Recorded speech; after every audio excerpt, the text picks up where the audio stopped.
session is about discovery and investigation. I'm going to lead a discussion of this panel.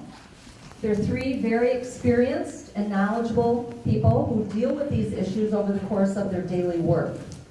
I'm going to ask each of them to introduce themselves to the audience. I'm Trooper Miller. I'm with the Michigan State Police. I'm the community service trooper, basically for 3 counties. That's going to be Kent, Ottawa, and Muskegon County. I'm the one that goes around and talks to folks like you. I also talk to schools, public events, really about any topic that's out there of concern. And as Sharon has mentioned, one of our biggest topics right now is elder abuse, identity fraud, scams, things like that. I've been a trooper for close to 15 years. All that has been in this area. First 12 years was in Kent County, and the last 2 has been right in Muskegon County. So I'm getting to know you folks in the area, but anytime you need something from the state police, we are in the area and we are helping these days. Hello there. My name is Sheen Chandler. I'm from the Department of Human Services. I'm the Adult Services Supervisor. I worked for the state for 22 years, doing all sorts of services. I've done children's services, and I've done foster care, children protective services, and adult protective services. In adult protective services, I must say, is the most difficult than children's, because we're limited as to what we can do. So, here's Dan. Good morning, I'm Dan Ardaby. I'm a medical social worker with North Ottawa Hospital in home care nursing. I've been with them for 12 years now. I've been a social worker for 35 years, and in 17 of those years I've had primarily working relationships working with the elderly in various settings, nursing homes, adult daycare programs, hospital settings, emergency room, and in now the last 12 years plus in home care. And I love it. It can be challenging, but there is success in what we do. And this Tri-County Protection Team has been a big asset in terms of helping me to help the elderly that are in their homes. I certainly see more of the exploitation and neglect in my line of work than I do the fraud part of it. And the exploitation part of it comes more from, I say high on my list is the family, neighbors, caregiver arena, and then followed by the commercial interest where someone comes to do a repair and charges 10 times too much, or they ask for money to borrow money. And then the neglect part comes from, and I see more and more of that now, and we'll probably talk about this a little bit later, but I see the neglect coming by the family that are actually involved with the senior or the elderly person in terms of being aware of what's going on, but sometimes turning a blind eye or not knowing what to do or afraid to do something. All right. Sheen, how about you? Are you seeing more in your line of work in the last few years? Since March of 2012, the state of Michigan has centralized intake. So since that came up, now we're associated with Children Protective Services. All the complaints go through centralized intake, and we used to be able to just deny them at our end, but now they all come through one centralized partner, so now we are overwhelmed. So now you're seeing lots more. How about you, Trooper Miller? Are you seeing more? We're seeing more and more, and I don't think it's a matter that there's more out there. From my perspective, it's more awareness. It's people starting to stand up. But you folks and the others reporting it is what's coming up. As Dan mentioned, sometimes you deal with the families, and this is just my son, this is just my daughter, grandson, granddaughter. They don't want to press charges about that. So sometimes it was swept under the rug. Nowadays, we're seeing more caregivers and organizations that are reporting it more because there is more education. So we're seeing more reported. I just don't think there's that much more of it going on. Okay. Do you think the economy has taken a part in more cases, especially with fraud and things like that? Some of the identity fraud and the scams going out there is becoming more rampant. Part of it's based on the economy. Times are tougher. Some jobs have been harder to find, and they're finding their own ways. Some of these people actually consider this, they're starting their own business organization. These scammers are well linked up together, so they have their own organization going. Right. that probably spawned a bit of it. Yeah. You know, let's first define elder abuse as we're talking about this so that we all know what we're talking about. Sheen, when we talk about it, there are many, many different kinds of elder abuse. Could you tell us what the different types are? There's physical abuse, where the non-accidental abuse of an elderly person. There's verbal abuse, and there's sexual abuse. So there's the three main abuse. Then we have neglect, where a caregiver's not really taking care of that person and leaving them to, and then you can do self-neglect. You're not taking care of yourself, and you're taking care of your physical needs and your housing needs and just letting go. And there's also sexual abuse. That's another issue. And then there's the exploitation of elderly people. And then what we're seeing a lot of is the exploitation by family members, where we throw mom and dad in a nursing home and don't pay the bill. And they're living off of mom's money. So that's a lot of what we're coming into right now because of the economy, and most of the children don't have jobs and they're living off the parents. And when you say abuse by caregivers, you're talking about agencies, you're talking about family members, neighbors, whoever is responsible to help that person, right? Yes, and I mean, okay, so it could be anybody in the community. Okay, good. Now, Dan, you work in the home with people. You go into someone's home to help them and get services and get connected for help and to remain in their home. So what are the signs, or what do you look for that tips you off that something's just not right? Well, most often, if we're in the home, then there's a health impairment of some type. Okay. And then if I'm involved, there's usually been an identification of possibly needing community resources of some type, or that there's an unsafe condition, be it physical or emotional or financial, etc. So in my assessment, I kind of look at the whole picture. And of course, self-care always stands out if someone's not able to care for themselves. But probably the biggest indicator is if there's somebody's in the home and the person's still not being taken care of, or you've got family that live close by that they're in and out, but nothing is being done. Then it raises my awareness, okay, what's going on? If somebody's aware of this, but what's going on, or what's in it for them? And oftentimes, if there is another family member in the home, but the individual's needs are not being met, then that really raises a red flag. Why are we avoiding meeting someone's need? Because oftentimes my gut, after this many years, your gut tells you there's something awry, and almost always I'm biased towards it has to do with money. That it's either mom or dad's or grandma or grandpa's money that either we're trying to save, or we don't want to spend it because, you know, maybe at the end of life there's a bigger pot for me. I don't know, but something tells you that it's connected with money. Yeah. Sheen, how about you? Are there any other indicators you can think of that you look for? Most of the time, if there's as he said, family members within the home, and you're seeing things aren't being done, and we have like home health services, and we're paying the relative to take care of this client and nothing's being done, you know something's not right.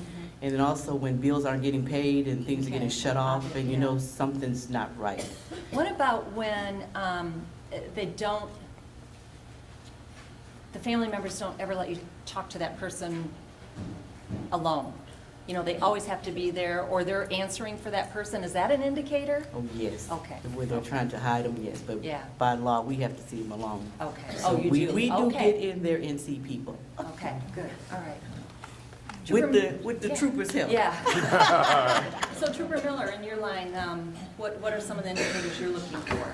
Obviously, a phone call. That's usually what it comes down to, is a neighbor, not really a distant relative, but a family member who's not right in the home.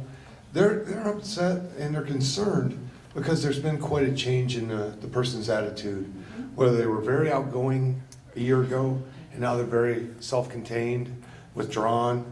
They're not quick to answer questions or be involved in other activities they used to be. They almost seclude themselves, and they instantly notice there's something changed in the attitude, their personality, and the upkeep of the home. Sometimes the person was very well maintaining the home, gardens, flowers, the condition, and now it's just suddenly changed, and there's trash around, or these gardens are overwhelmed with the weeds that they didn't see. Sometimes it's the exterior of the house. Sure. It used to be very well maintained, and now it's falling into neglect. those are something that the family members and caretakers kind of say, hey, will you do a check well-being on them? And that's when we start to see some of these things. What about a new best friend hanging around?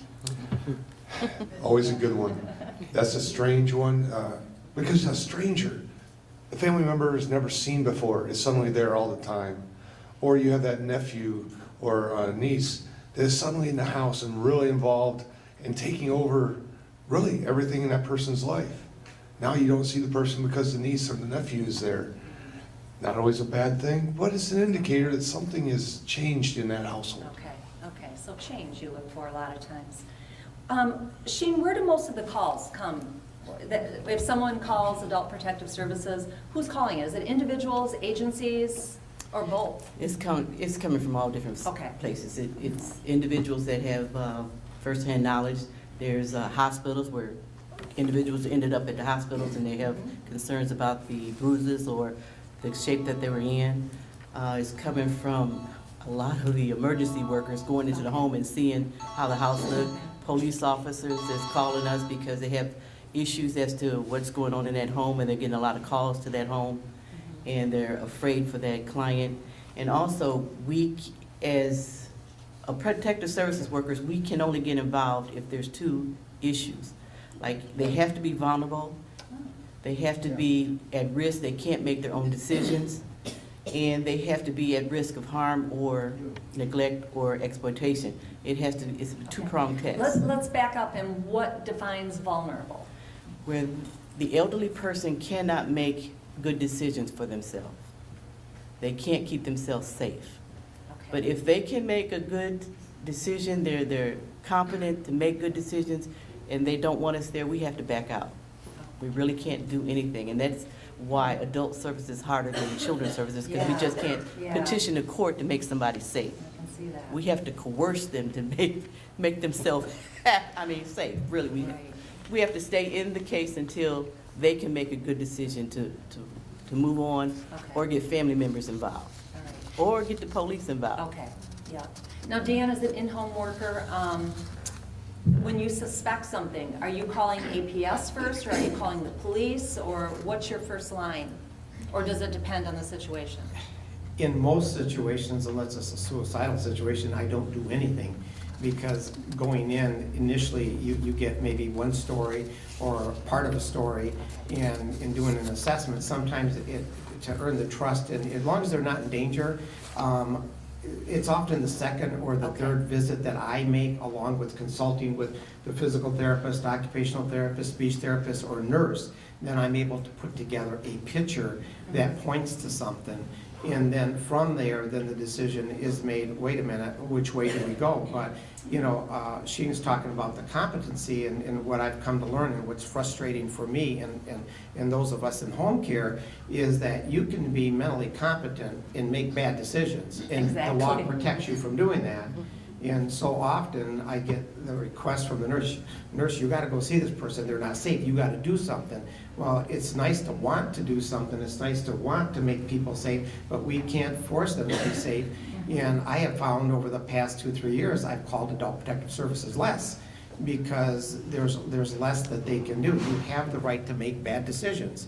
And if I'm not mistaken, even if I say Joe's making bad decisions, he can't take care of himself, ends up in the hospital, and they go and see him, and Joe says, I don't want your help, they walk out. And I've created a real mess on my hands to try to continue to work with the family sometimes. So I use APS, we need them, but they're limited, which limits us trying to help and protect people. It's frustrating. Did you know that the average cost of nursing home care is between $7,000 and $8,000 a month? Has your loved one been moved to a nursing home facility? And are you wondering how you're going to afford to privately pay for their care after Medicare benefits are exhausted? There are lots of myths and misconceptions for the general public about Medicaid planning. Unless you are an attorney that specializes in Medicaid planning, you won't understand all the rules, restrictions, and provisions that the state of Michigan imposes. A member of the Michigan State Bar for 16 years, Attorney Anna Duggan specializes in Medicaid planning. Did you know that if you're a married couple, she can preserve all of your assets? If you are single, she can preserve at least half. Do not risk filing a Medicaid application on your own. Anna understands the process and can make everything so much easier and less stressful for you during this difficult time. She can be reached at 231-722-5415, or you can email her at aud@parmenterlaw.com. The best way to stay healthy? Exercise your voice.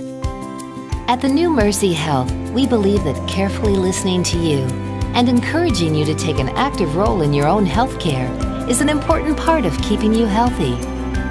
So you'll find our extensive network of physicians not only use the latest technology, they focus on what you have to say. Your voice, our expertise. Mercy Health.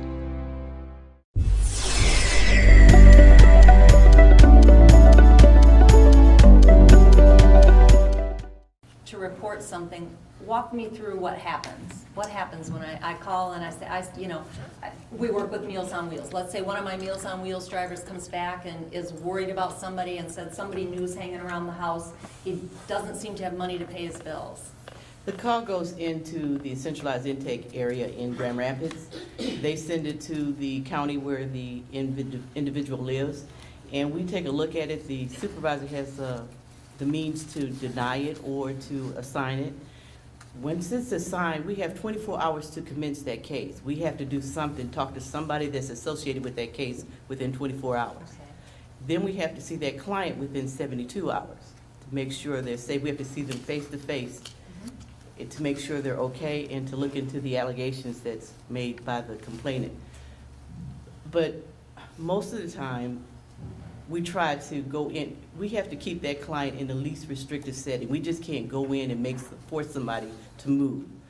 Our job is to go in and to make sure they're safe and try to find services so they can stay in their home. That is our main goal, is to make sure the elderly person is safe and can stay at home.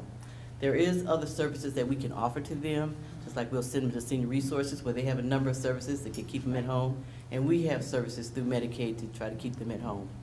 Or we try to get family members involved and let them know what's going on, because sometimes family is out of state and doesn't know what's happening to their mother or father, and we'll try to find family members to get them involved with the care of their parent. Or, we have different options, but we do not just go in and take people. Do you ever remove somebody from the home? Sometimes when they are it has to be really bad. Okay. It has to be really bad for us to finally go to court. And I know we've had a few and move. cases like that. We have, yeah. Is anyone required to report? There are certain, like law enforcement is required to report, medical staff is required. So that means in the line of their job, a physician, if he suspects something, by law, he has to report? He has to report, yes. And who else then? Social workers. Okay. Mental health workers, the coroner. Yeah. Really, Health professionals. yeah, health kind of, professionals, yeah. yes. And then first responders? any person that calls in, by law, we cannot give that where that information comes from. Okay. So if anybody calls, and you feel like we're gonna go out and give your name as to you called it in and it gets back to that person, we cannot tell them this. We can't. So it is anonymous? No, it is anonymous. But also, when you call in, try to get as much information as you can get, because when we try to make that 24-hour contact, it's helpful if we know family members. It's helpful if we know who the client's doctor is, so we can call the doctor to get backup information. As much information as you have, because we have people call in saying the client's name is unknown, and got an address. So we haven't found people though with address, but we've done it, but. Okay. You mentioned a number in Grand Rapids. Is that the statewide number? It Yes, goes that to Grand is. Rapids. And what is that number? That number is, I don't call it too One? often. It's 1-855-444-3911. Okay. And it is on materials in your packet for you. Now, can we call the local APS in our area? You can call us, and most of the time, most of the hospitals will call me to run something past Okay. me to see if it should be called in or not. But all of them have to go through the 1-800 number. Okay, all right. Now, Trooper Miller, you deal with the investigation and the collecting of evidence and things like that. Is it, if we suspect something, is it all right for us to call the police even if we're really not sure of the situation? I mean, we just suspect? I think it's a very good idea. A lot of times it's going to be one of those first evaluations. Simple call in for a check well-being that somebody here is concerned about the other. We'll stop by, make sure they're all right. Sometimes we run into big issues with determining what's right and wrong, because my opinion of what is a safe and clean and nice home might be different than someone else's. And when you run into the evaluations by APS, by the government, by the legal courts and everything else, sometimes what I think is unacceptable might be just fine. It's when someone's in danger, that's when we're really concerned. I obviously am dealing with the legal aspect of criminal law being broken. That's when we're going to come in. I have no problem with doing these well-being checks, making sure things are okay. We just need to come in and evaluate. If I see things that I'm concerned with, even if there's not a legal issue, at this point of someone being assaulted and that type of thing, it's a great way to start this resource of getting APS and the other people involved saying, hey, legally, I don't have a lot to deal with here yet, but to get the other resources involved, and together we can overcome some of these hurdles and get the one big issue where we can get the people some help, even if they're saying, I don't want it. A lot of times you'll run into that where, I guess you would put it as a client, the person we're going to check on says, no, everything's fine, I don't want you here, that type of thing. Well, again, unless I see something endangering their life, have a nice day. I can't do much here. The government intrusion of someone's privacy takes a lot to overcome. Does it matter who we call, or where do we start? First start, a lot of times this is, although not a life-threatening emergency, what we're describing at this point, dial 911. So many places have a centralized dispatch. Much like when I patrol in Muskegon, I'm dealing with Muskegon County Dispatch as my central dispatch. They're sending out township officers, city officers, county sheriffs, state police, whoever's there. If we're in Kent County, it's just a little different because they're going to handle the local cities and counties, and we work through our own. But either way, that particular call will put you into the central dispatch that's going to send the right agency out. As we move on to talk about fraud, exploitation, things like that, it really can happen to anyone. That's what I've seen being on this committee, that it really doesn't matter what our education level was, what our background was, our economic background, our life experiences, any of that. It just seems like anyone can fall victim. But there has to be a profile maybe of a typical victim. Dan, do you have an idea of what a typical victim we see? Yeah, it's multivariate, which It is, because yeah. everybody's different. But at first I was thinking, oh, they're alone, but they're not alone. You could be married and have a spouse, and you both can become victims. In the situations that I'm involved in, usually there's a health impairment.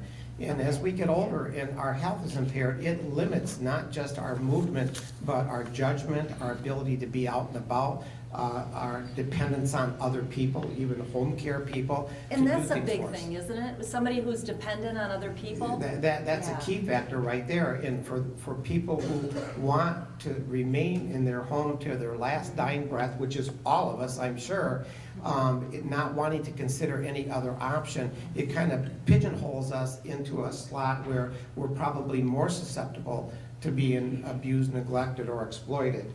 The other part of a profile is if somebody has this really, which a lot of people do, a very strong distaste towards, I will never go to a nursing home, or I don't want to go to the hospital, or I'll never go to unassisted living. When people have this built-in, I'm not going to ever do something, then they've set themselves up for a problem, because then you're willing, unfortunately, to accept a lot of things that could take advantage of you or could shorten your life, because A, you don't get health care needs met, or B, people are taking advantage of you so that you don't get your needs met. And part of why I see that happening is that we have a generation of people in their 70s, 80s, and 90s that we're seeing that are the old, I can do it, I can take care of myself. And for the most part, the strong will, the intestinal fortitude, the stubbornness that's there helps them to reach where they've reached. But there comes a time where it starts to work against you. And so the fact that people are not educated and aware of the options, and when I tell people, look, you're living like this, your life is going like this, and we can show you, I mean, you can see it yourself, but if you were in a different environment where you had people that cared for you, your medicines or your food or your bills taken care of, or decrease the stress, your life can level out and move up. And oh, by the way, for people who are veterans, for instance, there's the VA aid and attendance that can pay a veteran close to $3,000 a month to live in assisted living. A widow of a veteran close $1,100. And with that kind of money that they're not aware of, they then could afford a different lifestyle. But again, people are not aware of the options or the Medicaid waiver program and services through you folks. So it's the lack of knowledge, the lack of understanding, the fear of something. Grandma was in a nursing home or my dad was in, and of course there's a bad taste that you don't get out of your mouth very easily until you've actually experienced it. You know, one of the other things that I think too is you think about the changes we've seen in the last 20 years in our world with technology. And I think most of us are from that generation where we did business on a handshake. We trusted people, you know? And now it's not like that. If we don't read that 60-page fine print, you know, we need to do that. And I think that's a big factor. We are trusting people. And somebody calls us to sell us something and has a conversation and talks about how wonderful this product is, and it'll only cost us it's almost free, you know, and you sign this contract and you're signed up for 5 years and paying money every month, but we trust people. And another part of that in terms of a likely victim is the person that can't make a decision. It's so overwhelming. What do I do? I've seen folks recently that the very successful business people, and they've got, I mean, here's people in their 80s, they've got rental properties, they've got storage buildings full of things, they've got good resource income, but they cannot make a decision of where to go from here because they are so impaired with health and cognitive issues. And they're just wallowing and going downhill. And there's family on the sideline, but there's a lot of issues in terms of their ability to step in and help with direction. So they're a sitting duck for the exploitation and for a decreased lifespan. What we have been seeing is that the children are taking the client's money, and then the client, this is the only person that they have. So we run into trouble where they won't prosecute, they won't protect themselves because that's all they have, and they're not going to try to get that child in trouble. And so we're kind of stuck at that point because now they have no more assets because their children have used them all up, and so it's for their care, and now they're in debt. Yeah. I wonder if that's going to change, though. I think about, you know, that it's not typically somebody we know because of, right now it seems like we're getting so much mail, so much, you know, email, so much internet, so many businesses. Within our office, we got something for some required license fee we had to pay, and it wasn't even true. It was just sent to us, and you know, you look at some of that and you send it through, pay it, you know. But we questioned it, and it was totally a scam.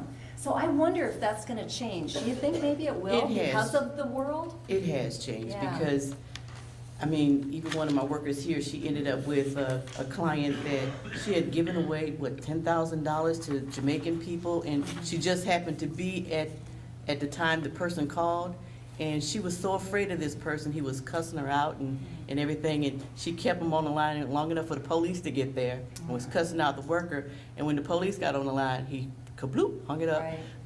But she had to change her phone number, change her bank accounts because they had access to her bank accounts. See, it's a life changer. It is. Now, older adults typically are the victim. We've talked about some of these things. Are there any other things, Trooper Miller, that you might want to add? Why maybe older adults are the targets? Well, we've been talking a bit about physical abuse and the other things here. Part of it we're running into right now in my office is the identity theft, fraud, and scams. where this is not a family member, this is not a caretaker. But the generation we're talking about, these older seniors, are people who, back in their day, are just very giving. I always use the example that a truck breaks down outside their house. Not only does the man go out with his toolbox to help him, but usually the wife's coming out with a sandwich and that type of thing. They are very strong-willed. I'm gonna help and take care of this, and they're not afraid to give their time and efforts. Nowadays, this is the type of person that the telemarketer, the internet person, these savvy people take advantage of because they are giving. They find a topic, they find a resource, something that really gains this person's interest. Veterans homes, supporting the police and fire, victims of these natural disasters. Touches our home, we want to give. This is the type of people we are. We start donating funds, but then it leads to others. These people are networked. So if all of a sudden I am one of these people and I got you to give, boom, your name is going on a hot list, and the next 3 marketers are gonna say, hey, they gave there, let's give this one. It can be these funds. This is where you don't want to give out personal information. No bank accounts, no social security numbers, no addresses. There's usually about 15 items. If they get 5 to 8 of them, they've got their way in starting to take the people for really their life savings. And we've run into not just $10,000, we've run into hundreds of thousands of dollars that have been exploited from people. And the tougher part on it is this comes not from local. This is out of state or out of country. And when it comes down to it, we do not have the resources locally, the state level, even the federal level. They don't have it to go after these people unless they have such a long list. Unless you've lost millions, honestly, you are not getting on the FBI's list for something they can investigate. And if it's outside of the country, it's almost impossible. It's very tough. The FBI is going on to look at these people. If the person has lost millions, they have such a long list that they will pursue out of the country. But you're going to be one of the very few and one of the very wealthy that have been exploited. And not because you're going to pay for a service, it's because you've lost that much money.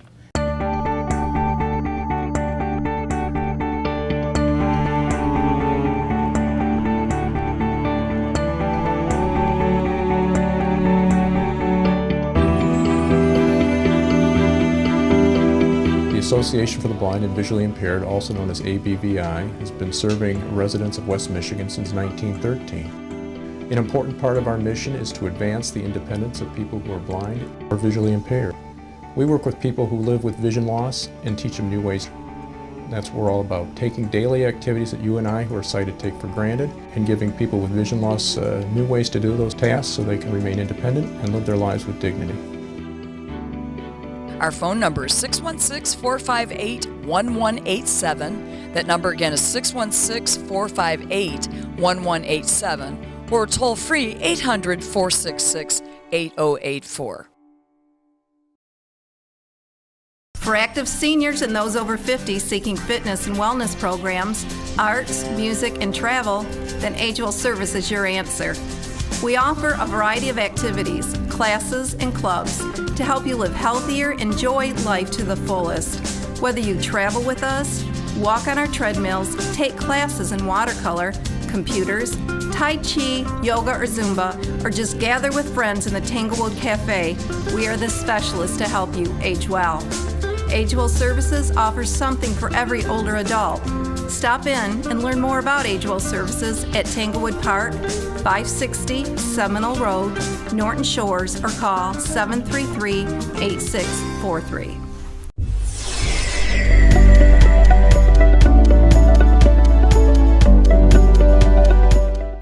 So how many in the room have gotten letters, emails,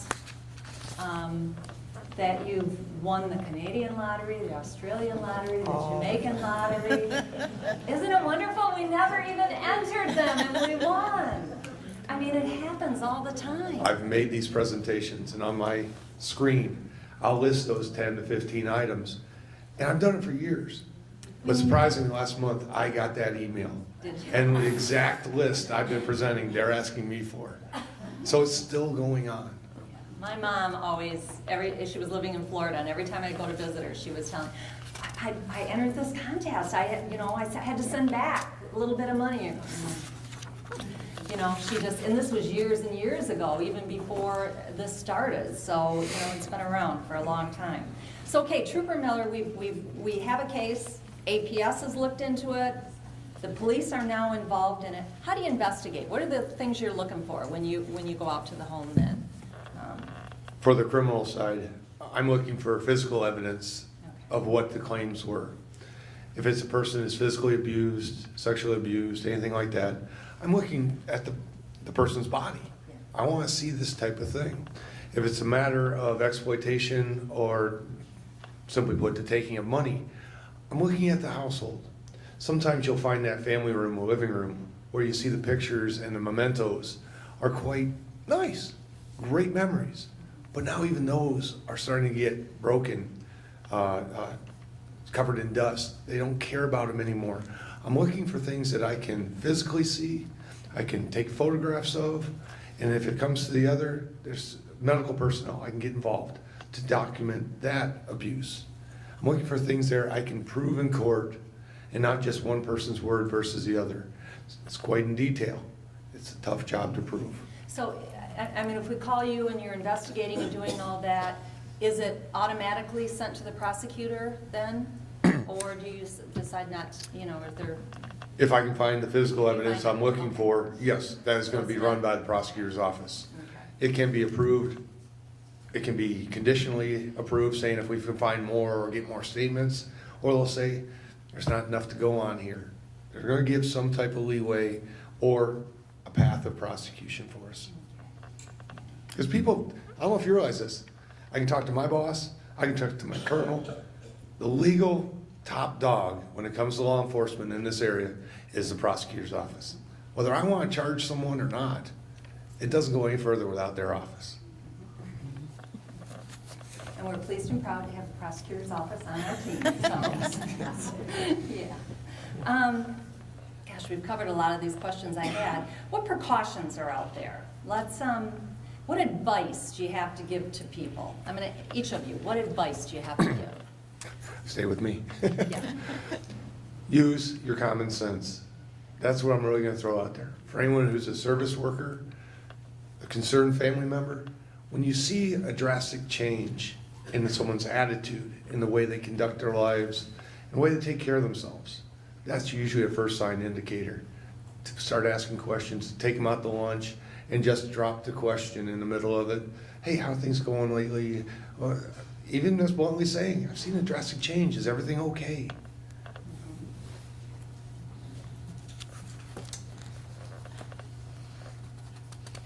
Advice. The best advice is keep family close. Make them aware of what's going on in your life. Have that conversation at some point before You get where you can't make decisions. normally have it. Make Yeah. your children aware of what you want done, because we run into a lot of issues where we have elderly people that don't have children, don't have family, and we have to figure out what to do for them. Or you see children fighting against each Yeah, other, oh, don't you? yeah. Okay. That's, Okay. they don't play nice. Okay. They don't play I nice. need to have that conversation. You really Yeah. do. You need to have somebody in charge of your well-being before you get too Okay. sick to take care of yourself. Okay. All right, Dan? Number one on my list would be to educate. Educate yourself in terms of what your options are. Call someone, whether it's the doctor's office or the senior center. I always leave my card and say, call me, even if we're not involved. I often get calls a year later. It doesn't cost anybody to answer your question. So there's always someone to talk to. Quite often, the doctor's office will call home care and tap on my shoulder and say, can you do something? We can't help, and I'm glad to do that. But the other thing is to also learn to say no. That's a hard one. Say no. You can't have this, or no, I'm not going to do this. But I want to go back to the education piece, because if you're educated on what your options, your honest options are, you won't be so afraid of the future. I try to get people educated when I see them on long-range planning.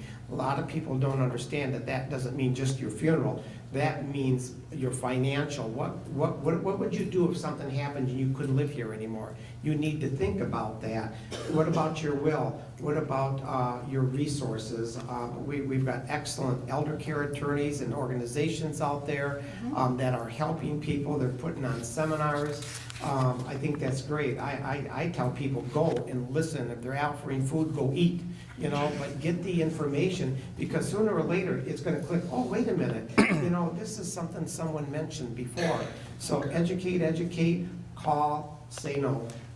Can I ask one thing? Absolutely. You just overlooked me. Oh, coming back to you. Now, I wanted to point out, sometimes if you realize and you see someone you're caring for or a family member, the biggest issue that I think you need to address with them is to reassure them they're a victim. They're going to be embarrassed that they fell for this or that they've been abused. They are a victim, and you got to reassure them, I'm here for you. We need to get this out. Because a lot of times you will find this generation is stubborn, self-contained, yes, very proud, and they don't want to put out there that I was suckered or I've been abused. They're very proud. They should be. But you need to reassure them you're there for them, that what happened is not their fault. They need the help. I got one more comment. And I would add, go ahead. Wait, you might have it. No, I forgot what I said. Ladies first. Wait a minute, ladies first. No, I just wanted to say that the state of Michigan does have other programs that can assist elderly people. And that's why it's good to call us, because we have independent living services. If you're on Medicaid, that we can put services in there to assist elderly people to keep them in their home. And also the waiver program, which is the same that we have, but they take people with higher incomes, can also help keep people in their homes. So if you have questions that an elderly person, you know, has some issues and needs assistance, you can call us and, you know, we can see if they have Medicaid and get them up and running with one of the service programs that we have. In our area, if you're unsure where to call, you can always call 211. Yes. And they will connect you with, you tell them what you're looking for and they will help you. Yes. So always remember that. There's always services out here, you just have to find them. Thank you. I wanted to add on there, one of the things that, in terms of the educate again about, is that you've already heard that it's very, very difficult for someone to be removed from their home. Very difficult. You've got to have a lot of evidence, there's got to be ongoing issues, and more often than not, you've got to have the doctor on board. But yet there's that pervasive feeling that, like even for a home care social worker coming to see somebody, oh, are you going to take me out of my home? Or if there's a problem, it's like when you have the Lifeline button that they made them to push to call for help when you need help, but then you don't use it because if I push it, they're going to take me out of my home. It's the wrong kind of thinking. Right. It's because you used poor judgment not to push the button that maybe you're not competent to be at home, is what I tell people. It's the same thing if something's being done and you're being taken advantage of or your needs aren't being met. You say something, because then people can come in and try to help fix it so that you are safe in your home and you're not exploited. Yeah. And if it's too good to be true, It is. if there's an urgency put on anything, someone calls you or stops in your home and said they were in your neighborhood, did the roof down the road, they can do a great job for you. Got to do it right now though. Got to sign and give me $2,000, you know, it's too good to be true. If there's an urgency there, don't do it. Put it off. Say, I need to call my lawyer, I need to call my daughter, I need to check this out a bit. Put it off. Send them on their way. Those are two biggies. And again, call 211. Well, I think we're going to just about wrap it up. Anything that you must say that you haven't said? Yes. Why did I know he'd have something? He's always like this in meetings. 30 seconds. 30 seconds. I'm sorry, but I just have so much experience. I wish I had time to write a book because I think I could help people. There's, again, in terms of seeking help, there's that fear of I'm going to be stuck in a nursing home. If people really knew how hard it is to get into a nursing home, and if it's against your will, no one's going to take you in a nursing home if you don't want to be there. And so because you're failing in health or something has happened financially, you've been taken advantage of or you're not being taken care of, it doesn't mean that the next step is to the nursing home. And so I just want people to be reassured, and especially if you ever have home care services come in, our goal is to keep you in the home. And if we have to use the prosecutor, the police department, and APS to help do that, then we work towards that end. And so if people understood that, leaving your home is so difficult. So if we put the effort and help you spend your money on the services that would help you and to protect yourself, you'll be in your home probably until the day you die. And we all would like to stay at home. But, and I don't want to paint the picture that nursing homes are bad places, really, because we need them. They're a facility that at some point, some people, they're not safe in their home and they need to be taken care of by others. So, you know, I know that comes and it's hard for people to realize that, but at some point, sometimes that happens for people. Okay, Sharon, I also wanted to say that the state of Michigan, we have to keep you in your least restrictive setting. We just can't go in and place you in a nursing home. Mm-hmm. We have to try to keep you at home. The state of Michigan is costly for you to go into a nursing home. It's costly for the state, it's costly for the people, and that's why we have these different services to try to keep you at home. And also, we've learned that once you go into a nursing home, elderly people don't fare well. Some of them don't last long at all. Some do, but Some you know, I do, don't, but a yeah, lot I don't of want to paint that them, picture. when they So, get that yeah. point, when it's that bad, they don't last long. Right. Okay. Well, a couple of things. First, I'd like to thank you three for being here. They've kind of set the stage for today. We're going to, our next session will be with the prosecutor and taking us the next prosecutor's office with the next step. So we can hear a little bit more about what happens in our own area. Just a couple of things, and they're on your papers in there. There is a website, www.safeseniors.info. And we post whenever we hear about a scam or anything happening in the area, we put it on that website.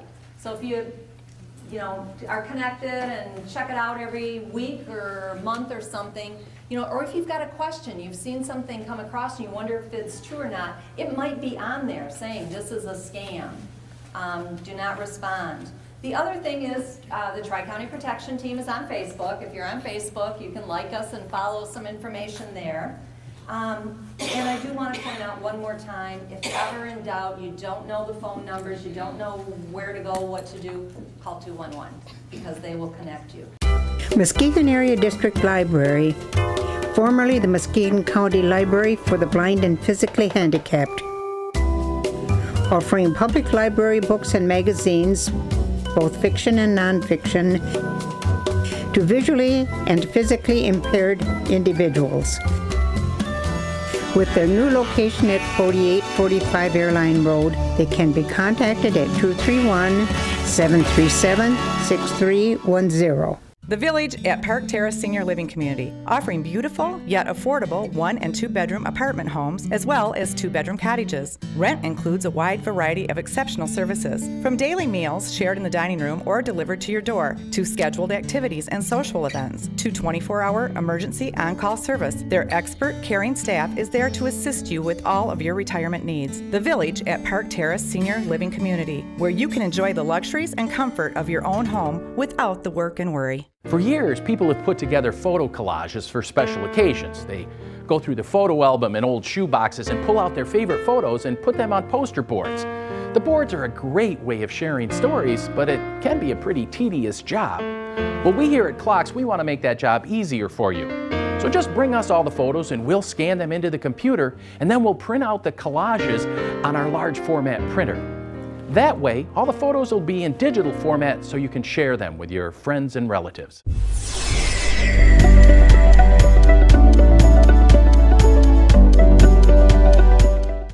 My name is DJ Hilson. I'm the Muskegon County prosecutor. Just a little bit of background about myself. I grew up in Wisconsin. I became a Michigan transplant back in 1996. I went to Cooley Law School. Graduated there in 1999 and took a job at the Muskegon County Prosecutor's Office in August of '99, where I was an assistant prosecutor there for approximately 13 years. Last summer, Mr. Tagg retired from the office. I ran and successfully won that position and started my term as the new prosecutor back in January of this year. And so prosecution has been a very passionate job for me. I love it. I love what I do.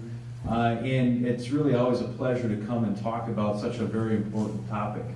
Certainly when we talk about abuse, a lot of times, in the prosecutor's world, we think about kids. A lot of times we think about women when it comes to domestic violence.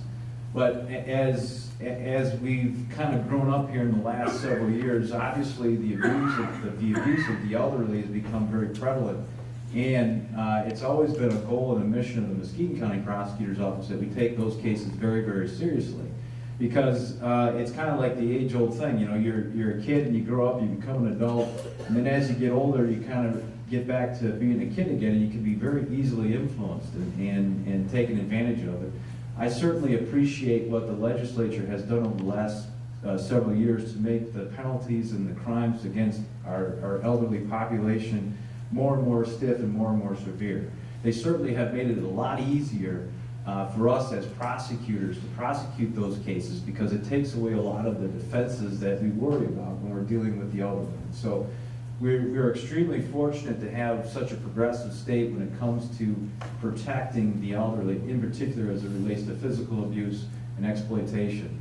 Alicia, one of our very fine assistants in Muskegon, is going to talk a lot about the laws as it relates to those issues. And for me, I'm here just to kind of talk about my own experience as it relates to this. As I said, I've been prosecuting cases now for over 14 years. I've tried several felony cases, and certainly the more difficult cases, the more kind of gut-wrenching cases are those that deal with kids, and certainly those that deal with the elderly. One in particular, I want to give you kind of an example, a real-life example of how it's so easy for this generation or your generation to be taken advantage of, because what I think what we recognize is that your generation growing up was a very trusting generation. I mean, we didn't have the issues that we have now. There was no such thing as the internet. There was no such things as cell phones as you were growing up. Heck, TV was just getting invented, for crying out loud. So, everybody grew up on this idea of trust yourself, trust your neighbor, trust the people that you're around, trust the people that you work with. And unfortunately, in this day and age, we have a lot of people that want to take advantage of that trust. And that's very, very disappointing because it's those bad apples that are going to spoil it for everybody else. And so the particular case that I was involved in prosecuting, it involved just that very same scenario. I had a victim, a really nice young lady. She was 50 years old when she met the defendant. In this case, the defendant was Kim Hook. Her name is Kim Hook. Her and Ms. Hook actually worked together. They worked together in two separate locations. They worked together for a brief period of time at a restaurant, Tony's Bistro, when it was open. And then later on, they met again and were working together at El Camino. And through that relationship, they kind of formed a little bit of a bond. They didn't do a lot together outside of work, but they worked together quite a bit. They talked with one another. And as typically is the case, when we're dealing with these types of cases, there was a little bit of what I'll call a grooming period that happened in the beginning. And it was pretty easy because, when you're asking somebody for $20 or $50, in some respects, that's kind of small change, so to speak. Now, I'm not going to make light of $20 or $50, but when you look at the grand scheme of things, that's pretty small change. And that's how it started with Ms. Hook and my victim. Is that she was asking her for $20 to help pay bills, $50 to help pay bills, and certainly because of that bond that they had already formed, they started to, and she willingly gave the money. And as is the case in a lot of these cases, once you start small, you kind of build that up a little bit, and next thing you know, you're asking for more and more and more. And unfortunately, as we talk about violating trust, in this particular case, Ms. Hook, I had known Ms. Hook for a number of years prior to her involvement in this case. She was a well-known drug addict in Muskegon County, and she involved herself in crack cocaine. That was her drug of choice. And she'd been prosecuted a few times for possession of cocaine. And so what was going on, what was happening behind the scenes is that she was starting to want to feed her cocaine habit again. And she found an easy target, a very trusting individual. And so what was going on is that the $20 and $50 borrowing became $100, became $200. At one point, the most that she ever borrowed at one point was $1,000. And this woman willingly gave it to her because the other part of these cases that is really interesting is there's always a tragedy. She talked a lot about the fact that her husband had been murdered in 1996 and that she was still paying bills as a result of that. She talked about the death of her brother and the death of her sister. She talked about her own child who was going through her legal battles, needing money. This was unfortunate, but she needed money for a personal protection order. I'm going to tell you right now, ladies and gentlemen, personal protection orders are free. You don't have to pay for those. But she needed money for a personal protection order. She needed money to help pay for, her daughter had like a possession of marijuana charge. She needed help paying for the court costs for her daughter's possession of marijuana. So it was all these tragedies in life that was prying upon the sympathy and the trust of this particular victim. And so you have that, you always have tragedies in these cases, and then you always have the promise to pay.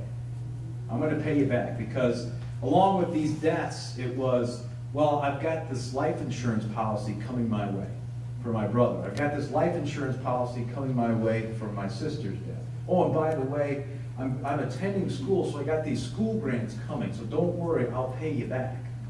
The money is coming. Well, it got to the point where it was getting really bad, where my victim maxed out her credit cards, okay?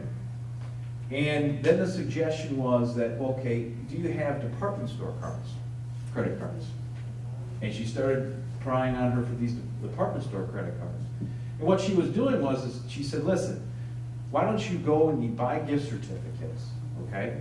And then I'm going to go and sell those gift certificates. Now what she was doing and this is common in the drug world, she was feeding her cocaine habit, because my victim would buy $50 gift certificates or $75 gift certificates. They would go to these drug houses, and she would trade those gift certificates for crack cocaine. That was her money. She was trading these gift certificates for crack cocaine. Now, some of the silver lining to this case was that, although the victim in this case had been diagnosed with some bipolar issues, she wasn't really well, I shouldn't say true, but she wasn't technically or legally vulnerable. But she was smart, because every transaction, every bit of money that she gave Ms. Hook, she documented it. She wrote it down. She copied receipts, which was incredible. It was very helpful. In fact, I had the file pulled, and I'll show you how thick it is. This was our criminal file on Ms. Hook. And I'd say probably 3/4 of this file is all the paperwork and the documentation that my victim had done as far as documenting all the money she gave. So that was really smart on her part. Now, she continued to give her money, but she was documenting. At one point in time, my victim had written out basically an IOU note that Ms. Hook signed off on. And it was right around $27,000, all right? Now, what was interesting, obviously, in the police, what was nice is, and I apologize because I was coming from another meeting when I walked in, and I'm sure they've talked about it. If they won't, they will. One of the great things about this case is that my victim's son recognized that there was a problem. And it was him that went to the police first and said, hey, listen, something's going on here. Something isn't right. My mom has given this lady a whole bunch of money, and it just doesn't seem right. And so that's what got the police involved, and the police sat down and talked to the victim. She detailed it out because she had those really good notes. She detailed where the different houses, because one of the things that Ms. Hook was telling my victim is that she had to pay rent. And it was amazing that the places that she was paying rent also were well-known drug houses. And so, it was a really sad story. Now, when it came down to the police sitting down and interviewing Ms. Hook, obviously she, played the denial game. Said that these were just loans, that she was intending on paying the money back. She couldn't deny the fact that she'd signed off on this $27,000 IOU because her signature was on it. And when I got involved in the case, this was kind of fun. When I got involved in the case, we have, in the legal world, we have what we do amongst lawyers is we send out what we call discovery requests. And what a discovery request is it's a document asking the other side, the defense lawyers, hey, listen, I want this information. You have access to the information. I want it. And we have a standard form that we use, but I altered that standard form because what I was interested in is, here's what I want. I want all the information on the insurance policies that she says she has. I want all the information on the school grants that she says she has. I want all that. It was funny. Sent the discovery request in, waited. Month goes by, 2 months goes by, I don't get anything. And I knew I wasn't. I mean, I knew Ms. Hook, I knew I wasn't going to get anything, but it was just kind of fun to see what if anything I was going to get. Now, ultimately, I ended up having to file a motion to compel in court, which is essentially saying, hey, listen, Judge, I filed this motion a couple months ago. I haven't gotten any information. I want you to compel the other side to turn it over to me. And it was right around that time that the lawyers started talking about, okay, how can we resolve this case? What can we do? And my position was, listen, she's going to prison. I don't care what you have in mind here, but she's going to prison because of the fact that she had taken so much money and she had exploited this woman, and the fact that she had so many cracks at the system that it was time for her to go. Now, ultimately, Ms. Hook did plead. She pled to what we call false pretenses. It's a larceny type charge, and it was a felony, 5-year felony. And I think she was a habitual offender of offense, if I'm not mistaken, which means that 5-year felony becomes a maximum life offense in the state of Michigan. She ends up going to prison for 2 years. She did 2 to 15, and we didn't even have to fight about restitution. That was the greatest thing. The defense attorney and I signed a stipulation to agreeing to that she owed my victim $40,000 in restitution, and in large part because of that accounting that she had done over that time period. I mean, it was just amazing because typically in those types of cases you don't see that. A lot of times we're having to go back and look at bank records and pull bank records and look at and kind of follow the money. In this particular case, the money was already being trailed for us by the victim. So the bottom line is that it was a pattern that we see in a lot of these cases. You see, like I said, that all of a sudden this person that you're now friends with has all these tragedies in their lives, and please will you help me?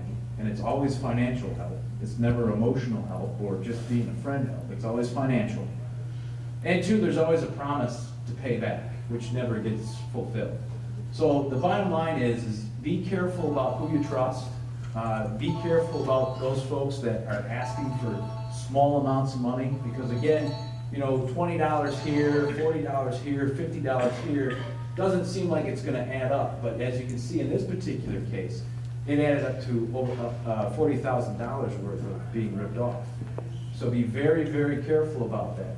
And understand, too, that don't hesitate to ask those important questions like, hey, listen, I may give you that money, but I need to see something, give me something to show that you're being honest with me. Or just say, well, I can't give it to you today, and then report it to either a family member or law enforcement, for that matter. In Muskegon County, like I said in the beginning, we take these cases very, very, very seriously. We think that the exploitation of older people is just ridiculous. That it's not called for, and it's really kind of low, as far as I'm concerned. And that's about as low as you can get besides, molesting a child. So we aggressively pursue those. We work very closely with all of our local area law enforcement to work together and educate them on what to look for. We've had great help with our local banks. Tellers, a lot of times, are our greatest asset. They will, when they have somebody that comes into their bank on a routine basis, and all of a sudden they're coming with somebody that's a lot younger than they are, and they're withdrawing a lot of money, tellers, no. I mean, they pay attention to that, and they do inform law enforcement when that happens. So they are a great tool. So understand this, just, I think it was said before the end of the presentation, if it's too good to be true, it is not true. I mean, if it's too good to be true, it is too good to be true. Just protect yourself. And understand too that we in law enforcement are here to help. Don't hesitate to call the police, don't hesitate to call 911, don't hesitate to lean on your children, your sons, your daughters, your grandchildren if they're old enough. We're all here to help out. So ultimately, we want to take care of and get rid of the Kim Hooks of our counties because you guys have worked really hard for your money. You deserve every penny of it. You deserve to enjoy retired life with every penny of it, and we want to make sure that nobody takes advantage of that. Serving the Fruitport area for over 40 years, Grover Pharmacy offers a full line of vitamins, supplements, and homeopathic medicines, as well as a variety of glucometers, blood pressure kits, baby care items, bandages, and wound care products. They carry office and school supplies, Russell Stover candies, promotional and seasonal items, and Hallmark cards and gifts. Grover Pharmacy, they take time to care about you.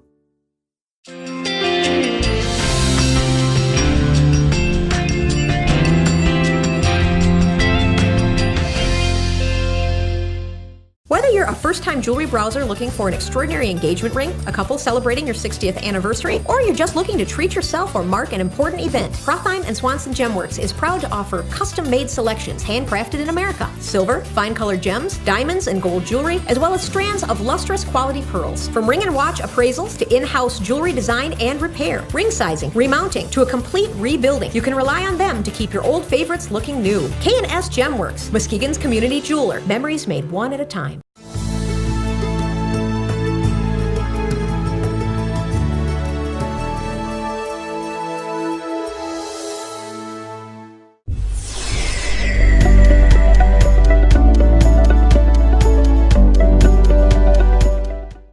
As DJ said, my name is Alicia Riedel. I'm an assistant prosecuting attorney in Muskegon. DJ is my wonderful boss.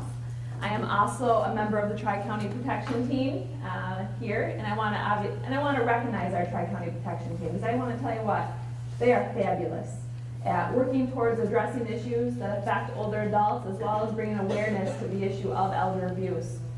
And obviously through them we're able to put on this great presentation today, so I want to give a shout out to them.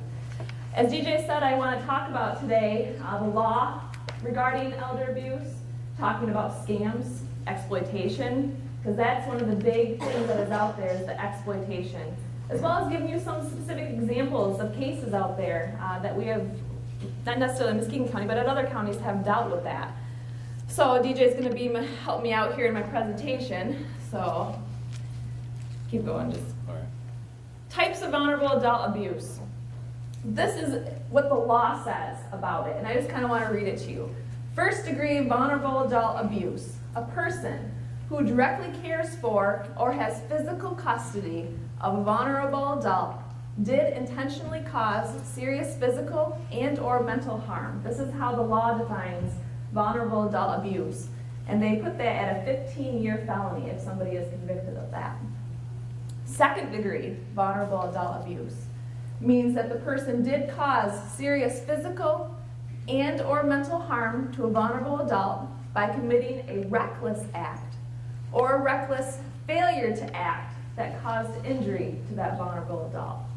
And the law defines that as a 4-year felony. Third degree vulnerable adult abuse, intentionally causing physical harm. And this is a 2-year felony. And the last one there, fourth degree vulnerable adult abuse, is the person caused physical harm by committing a reckless act or a reckless failure to act that caused injury. And the law puts that at a 1-year misdemeanor. So that kind of outlines the physical abuse aspect involving vulnerable adults. Types of elder abuse. I know I think Sheen hit on this morning in the panel. There's 3 types. First one, the abuse. Harm or threatened harm to adults' health or welfare caused by another person. That abuse can be physical, sexual, or emotional. The next one, neglect.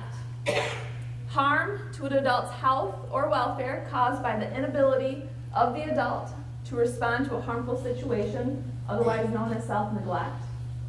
Or the conduct of another person who has accepted responsibility for a significant aspect of the adult's health or welfare. So that can be defined as neglect. Next one, exploitation. That's the big one. Misuse of an adult's funds, property, or personal dignity by another person. Those are the 3 types of elder abuse that are out there. Here's a couple statistics for you. Just kind of 1 in 8 adults, aged 35 to 64, has a disability. 1 in 3 adults, aged 65 or older, have a disability. The National Center on Elder Abuse estimates that between 1 and 2 million elderly adults have suffered some form of elder abuse.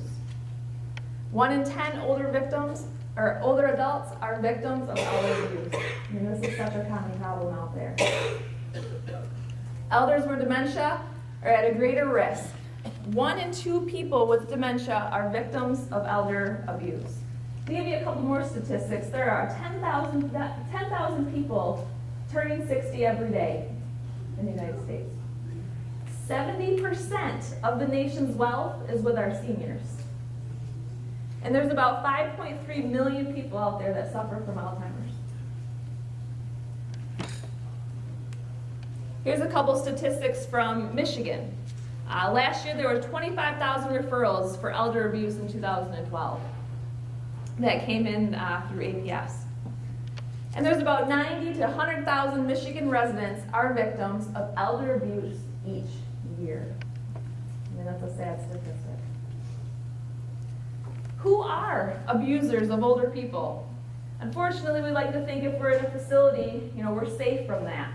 Unfortunately, there are people out there that are still prey on our older adults even when they're in a facility such as a nursing home or adult foster care facility. So caregivers in those facilities are not excluded as being people that prey on our elders. Hired caregivers in the home. We're seeing this more and more. The people that are coming in your home to help you, they see your pocketbook there, they think it looks really nice, and they'll take it. I think we're going to have some presentations later today about educating you on asking the right questions about having hired home givers in your home. Because don't think that just because that person is coming into your home that you're stuck with them. You're not. You have options out there. And I think some people will be talking about that today, on educating you about what things to ask about the hired help that come in your home to help you. The biggest group of abusers is unfortunately family members. They are the most often the abuser of an elder. To give you a statistic about that, 90% of elder abuse, the perpetrator is the family member. 90% of cases. 2/3 of that 90% are either the adult's children or the spouse. Are most often the abuser in the situation if they're a family member. Unreported abuse. This is why we do this. We want to bring awareness to this topic because unfortunately, only 1 to 3% of cases are reported. Here are some reasons why. And we talked about these this morning with the panel. The older adult is embarrassed. They don't want to say that this has happened to them. They want their independence. They're afraid to speak up and say, this happened to me. As we talked about, their family member is the one that had abused them. They don't want that person to go to jail. They don't want to prosecute them. That person is their spouse. Most of the time they have lived with that person for a majority of their life, years and years and years. and they just want to deal with it. They don't want to report it. Fear of not being believed is another reason why elders may not want to talk about what is happening to them. And the consequences, the nursing homes. We talked about that this morning too. Your generation, there's a lot of fear of going into a nursing home. So they don't want to talk about what's happened because they don't want to think, well, now if I say this, they're going to take me out of my home, they're going to put me in a nursing home. So I better just keep quiet. I think as Sheen had mentioned, it's hard to get into a nursing home.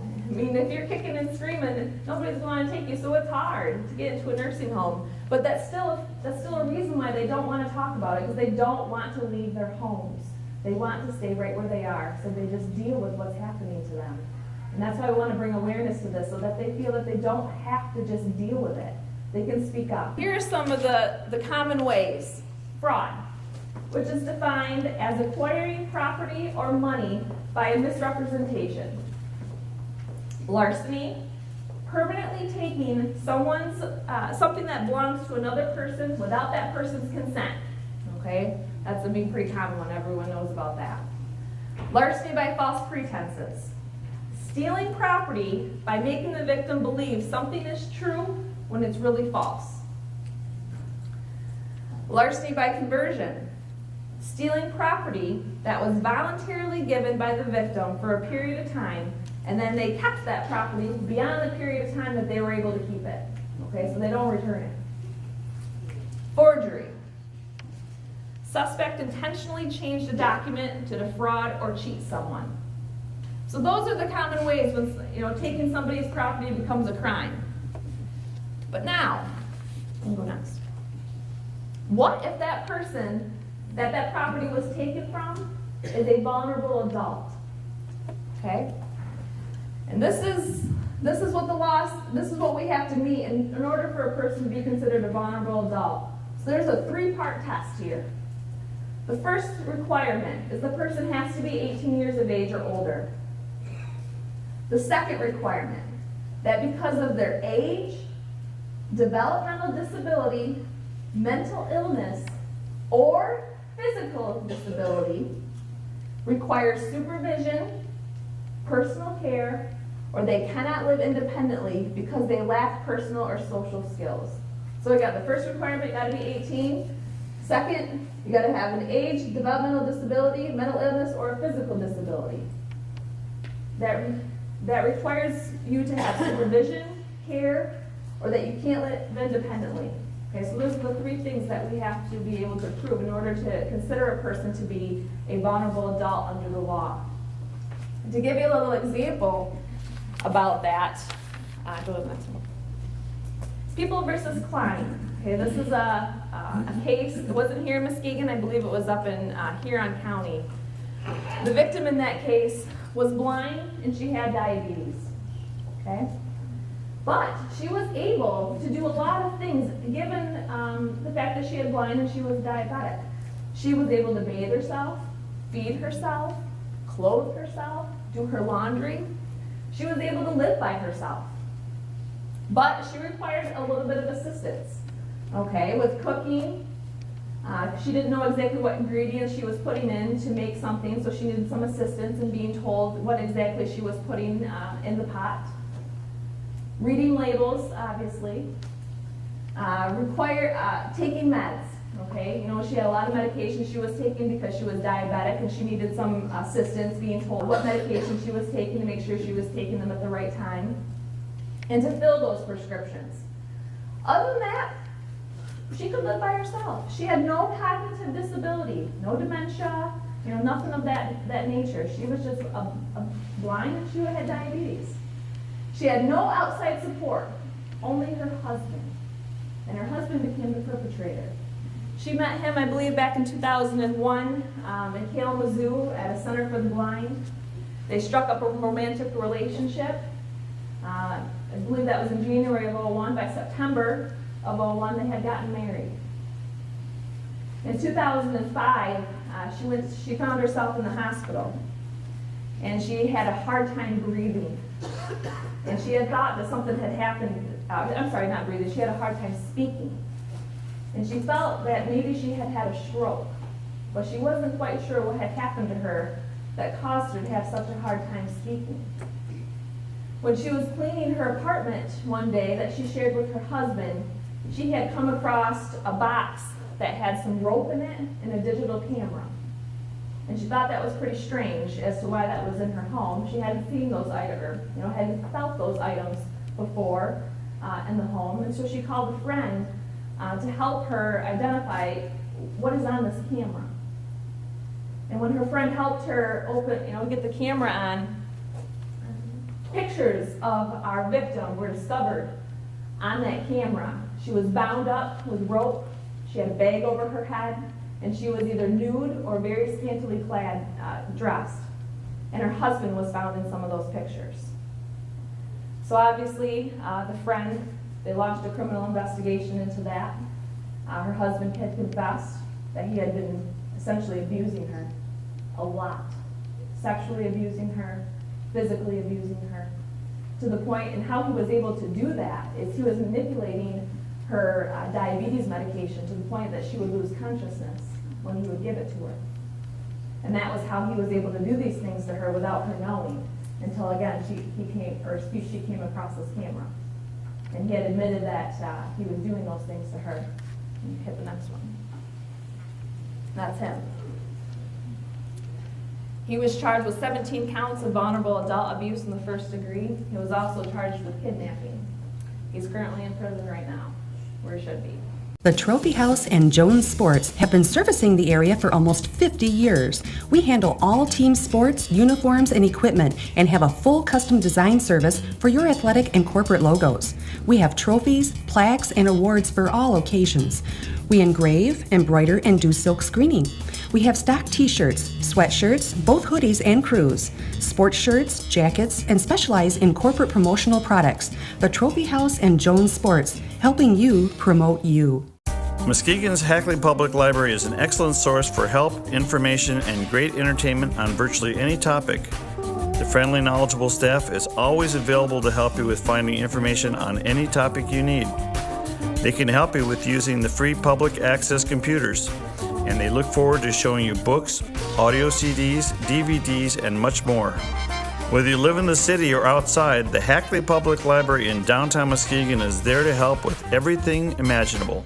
At Langlois Home Furnishing in Muskegon, we've been serving West Michigan for over 65 years. Langlois is a local family-owned store with national buying power. We carry the largest selection of mattresses from Serta in West Michigan. Plus, we can help with design ideas. We also have a great selection of the latest top brand appliances and HD TVs. Discover what's new for you at Langlois Home Furnishings on Henry Street in Muskegon.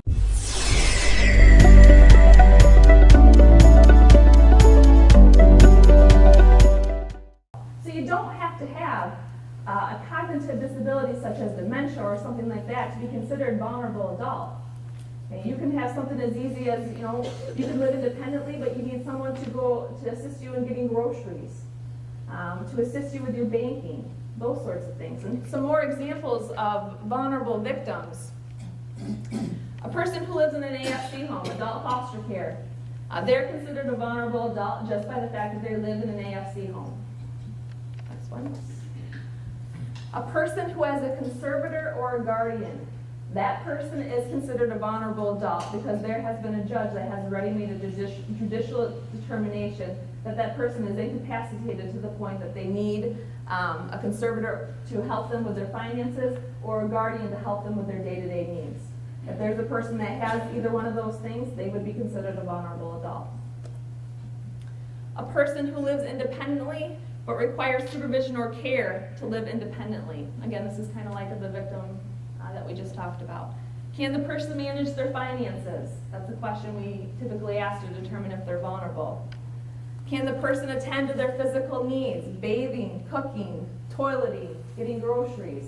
So us as the prosecutor's office, we ask ourselves those questions when we get cases that come across our desk, when it's not obvious to us that they're vulnerable. Either they're in a nursing home, in an AFC home.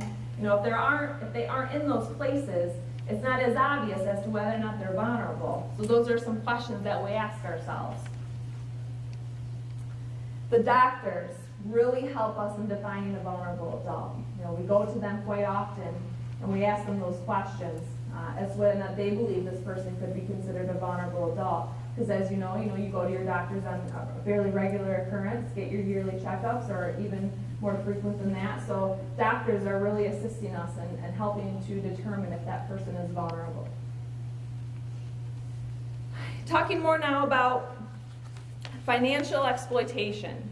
And this is the legal definition of financial exploitation.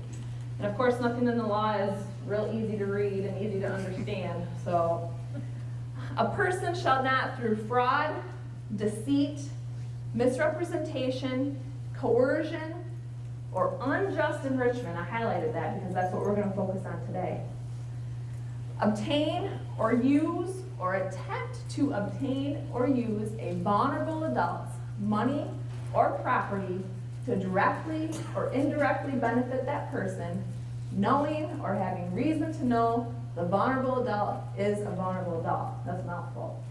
It's a mouthful for me too. But there's three parts there. First, the person has to be a vulnerable adult. Okay? The suspect has to be unjustly enriched. And the suspect has to know or should have had reason to know that person was a vulnerable adult. So there's a three-part test there in order for us to charge a financial exploitation case of a vulnerable adult. Talking more about unjust enrichment, okay? This is where a suspect receives a benefit when the suspect has not done anything or done enough to receive that benefit, and harm results to the vulnerable adult or victim. And we'll give you some examples of that in a minute.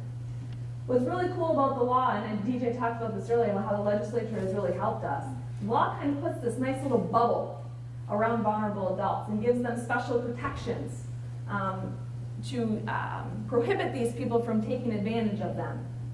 All right? The law makes it a crime to take financial advantage of a vulnerable victim.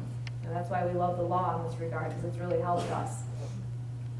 Common scenarios.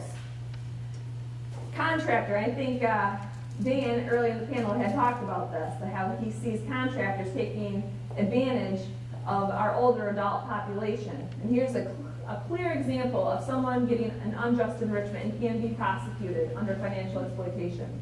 Contractor charging an unreasonable amount of money to fix or replace something. Here's Joe Smith driving down the road, sees this nice elderly woman outside. He notices, I think her roof needs to be replaced. Let me stop in and talk to her about that. He stops in, talks to her, says, ma'am, your roof, desperate need of repair. I'll charge you $20,000 to do that. And of course, that woman is caught off guard, thinks, oh man, I don't want my roof to start leaking, and signs up for that. But lo and behold, that really costed $5,000 to replace that roof. But that person's charging her $20,000. That would be a scenario of unjust enrichment. A much more common one that we see, and the one with Kim Hook's example, is the second one here, where a suspect befriends a vulnerable adult or victim and gets the victim to feel sorry for them, to the point that the victim voluntarily gives the suspect money. This is the one that we see more often in the prosecutor's office. In this transaction, there's no apparent fraud or deceit. They're not taking anything from that person. They're getting it with that person's consent. So of course, that's the first thing they say when they get charged. Hey, guess what? I have permission to take that money. You guys can't prosecute me. Not when that person's a vulnerable adult. Consent is not a good defense, and I'll talk about that. And there's the next slide. Consent, not a defense to this crime of vulnerable adult. It doesn't matter if that person says, well, I'm sorry, that victim gave me permission to take all this money. The law doesn't care. The law does not care that that person said that they could have that money because they're vulnerable. Where consent is typically as a defense to all the other crimes that involve taking a person's money, that's a defense if they have the permission. But that's again why we love the legislature in this area of the law, because consent's not a defense to that. Things to look for to determine whether there's unjust enrichment. These are questions again that we as a prosecutor, ask ourselves when these cases come across our desk. Did the victim suffer a loss? Are the victim's bills going unpaid? Is the mortgage getting paid? Are the lights and the heat, are those bills getting paid? Any other bills that the person may have, are they getting paid? How much money is lost to the suspect? Are we talking about $100? Or are we talking about $10,000 of money that's missing? Did the victim know what the money being given away was used for? You know, in the Kim Hook example, you know, she was lied to about what the money was being used for. You know, PPOs that are free, and she thought she's given money to get one of those, when in fact that wasn't true. Bank records. This is a big one. We work hand in hand with our police departments, and if we need to, we do search warrants to get bank record information, to see how much money is leaving a person's account and where is it going. You know, is it trickling out? You know, $1,000 here, $1,000 here, or $100 here. I mean, is there a pattern of money that is leaving our victims' accounts? Or is it one big lump sum? It doesn't always happen. Most of the time, it's a trickle effect. Most of the time, these suspects are smart enough not to take out one big lump sum of 50 grand. They groom that person. They build up that friendship. They keep asking for more and more money from that person. It's the trickling effect. And we get those bank records to see where the money is going out of that victim's account. We also ask about friends, family, neighbors input. We do interviews with those people, you know, especially neighbors. I mean, they can give us a lot of information about a person, a new person in someone's life. You know, if it's an older gentleman, a younger girl coming around a lot. You know, our neighbors can give us a lot of insight into how often that person's been hanging around. Family members.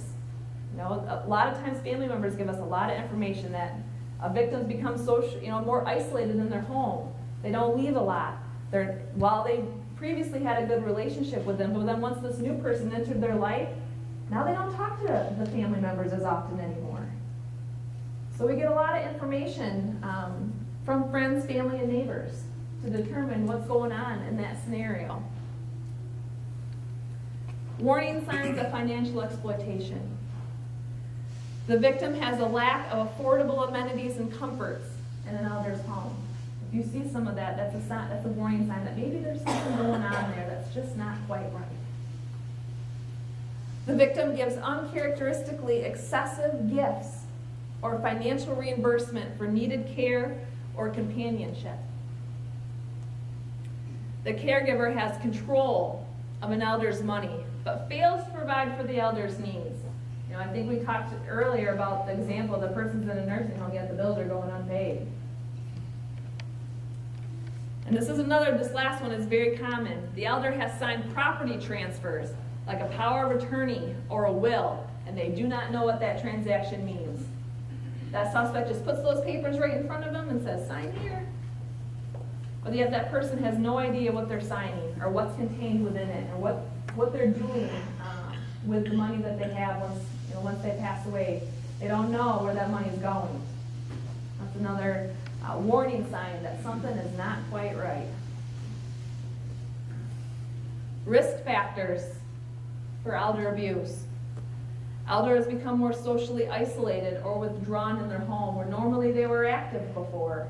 You know, they're very social, but then they become more isolated. They don't leave their house a lot. They don't talk to their family members as often as they used to.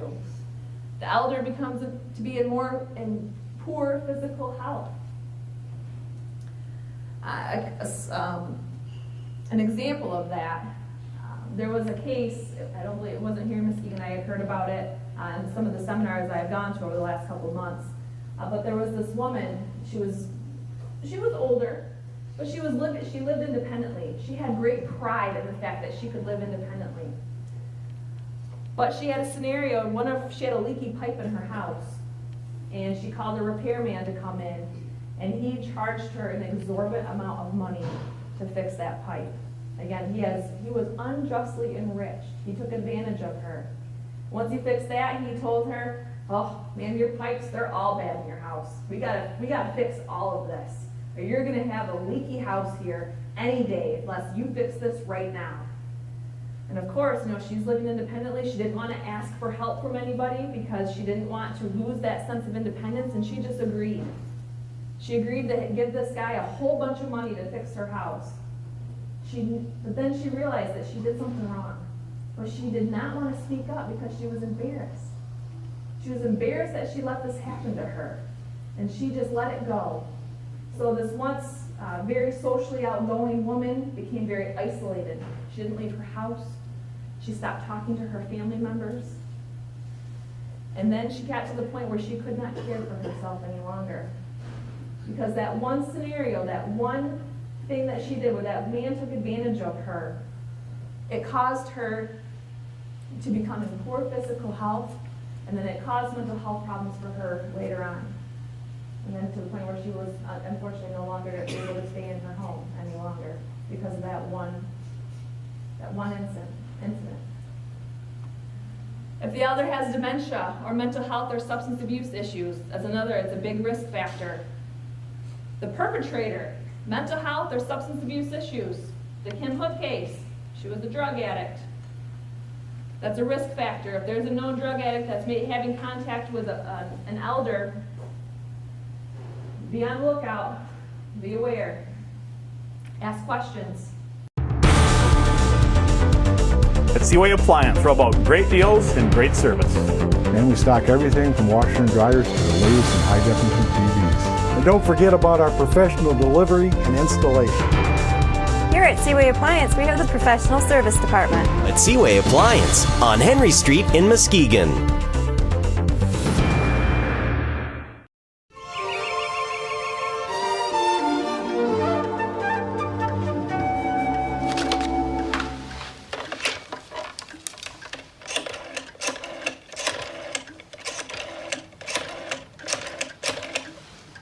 Hello, Jimmy John's? Jimmy John's here. What took you so long? Jimmy John, freaky fast delivery. I love the men in uniform. Jimmy John, freaky fast delivery.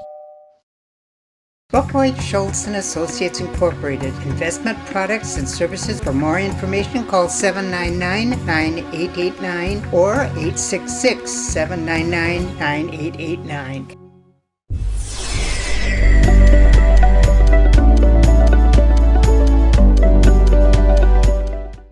I'm sure everybody in this room at some point has gotten an email or phone call, something that's a scam.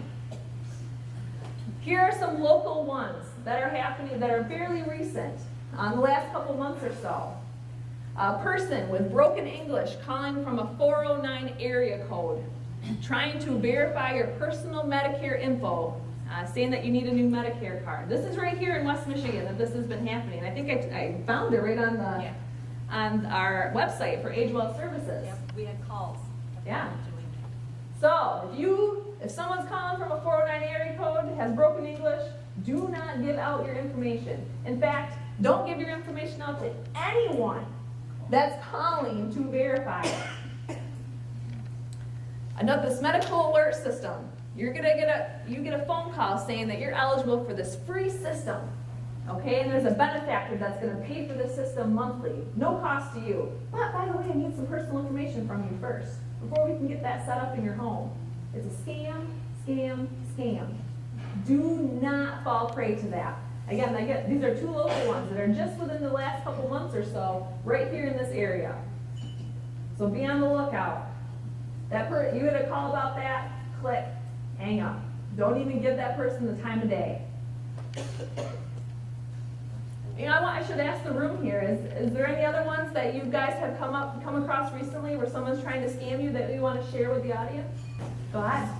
I just met with a lady last night, and she said that she had gotten a phone call from someone saying it was her grandson, and that he needed some money because he got in an accident, and his throat was messed up, so he couldn't talk very good. Yeah. She said she recognized he had an accent, but she hung up on it. That's actually the first one up here.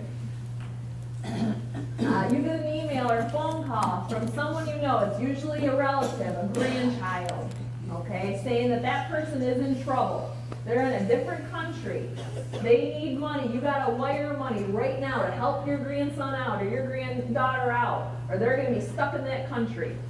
That is so common. I can tell you, even at work, this happened, this was a while ago now, but I even got an email at work saying one of my colleagues was in Canada and couldn't get home, and I needed to wire money to her to help her out. And this is through my work email, okay? Through a county email, I got one of those scams. So they're continuing to happen. I mean, that's a very common one, but it's still going on right now. So do not ever wire money to anybody. Wiring money is like wiring cash. You have no protections once you send that money out. Cashing the checks and wiring the money back. That is such a common scam. You get a check sent in the mail to you for $3,000. All you have to do is go cash it and wire some money back. Don't do it. You're going to be on the hook for all that money when you cash it. Okay? We talked just a minute ago about you won the lottery scams. That one is still a common scam out there. Foreign lotteries are illegal. You cannot win them, okay? So do not send any money. If you send money to buy a ticket, number one, you're obviously not gonna get it back, but the next call you're gonna get is, you won. Now send me some more money so I can give you what you've won. You can't win, okay? They're scams, all of them. So don't do it. The investment schemes. For your generation, you're going to get a lot of calls about investing, okay, in stocks, bonds, mutual funds, and all sorts of things. Individuals selling those things, check their credentials, okay? Don't get pressured into it right on the spot, okay? Take your time. Tell them, you know what, I think I'll check you out, okay? Don't ever sign on with those people right when they're in front of you. Make sure you do your homework. Educate yourself about what they're there trying to sell you, okay? So don't be pressured into those quick decisions. And like I said, check them out. And talking, you can stay there. The debt elimination schemes. You know, we had talked about, you know, the credit card companies telling you want to consolidate everything. You know, a lot of that is a scam. Okay, before agreeing to work with the company, conduct research, contact the Better Business Bureau and their Attorney General's office to check on whether or not that company has had complaints on them. Okay, again, do your homework. The Obamacare or the Affordable Health Care Act, you know, the open market for health insurance opens up in just a few days, October 1. This is very current, okay? I just got this information. In fact, I was watching the news just a couple nights ago, and on ABC World News, they had talked about these scams, and I'm like, oh, perfect timing. I'm giving a presentation on this. So I went and I did some research, and this comes from CNN, just on September 19. That Medicare cards. Scammers are now telling you that you need a new Medicare card because of Obamacare. It is not true. Do not give out any of your personal information for somebody telling you that you need a new Medicare card. Okay? The Affordable Health Care Act does not require any new Medicare cards. The second one, medical discount plans. They say you don't want to get hit with a penalty for not having health insurance.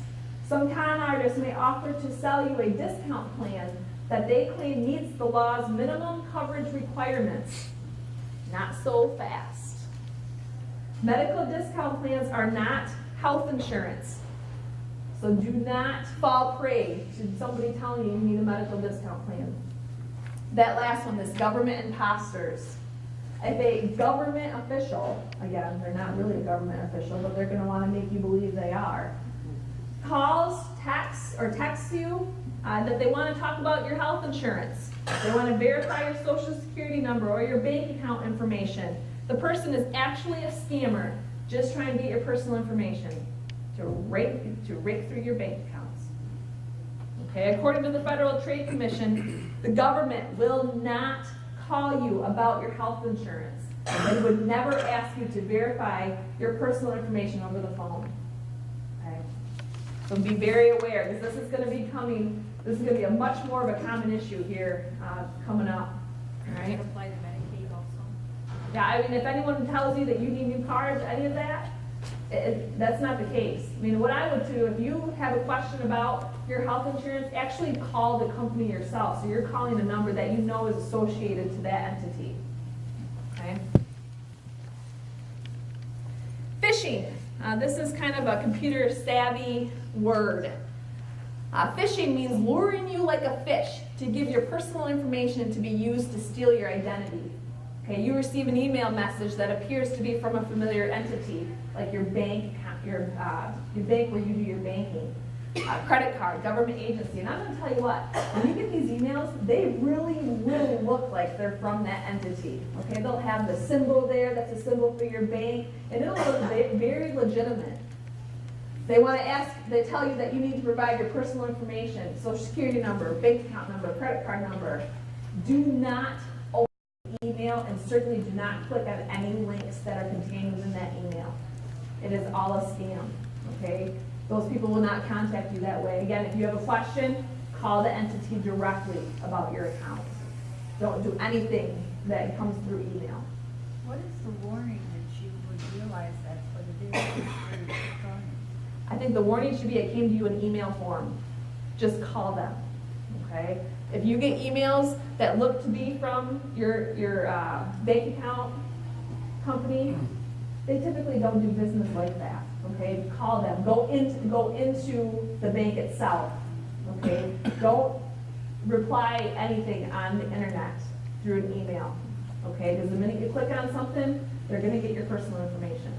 Be stingy about your personal information. Check your financial information regularly. I can tell you, I go online and I check my bank accounts every couple of days to make sure that there's no fraudulent transactions. Okay, I do that that's just part of my everyday routine. I check my bank accounts online to make sure that there's no fraudulent charges there. Ask for a free copy of your credit report. You are entitled to one free copy every single year. Okay, and I think there's a form included in the information you have today. Do that on a regular basis, okay? At least yearly, do that yearly. Maintain careful bank and financial records. This stuff will protect you from scams, okay? What to do if you're a victim? Contact your local police department. Contact your banks and your credit card companies. Fill out an affidavit of fraud. Report scams to the Attorney General's Consumer Protection Division.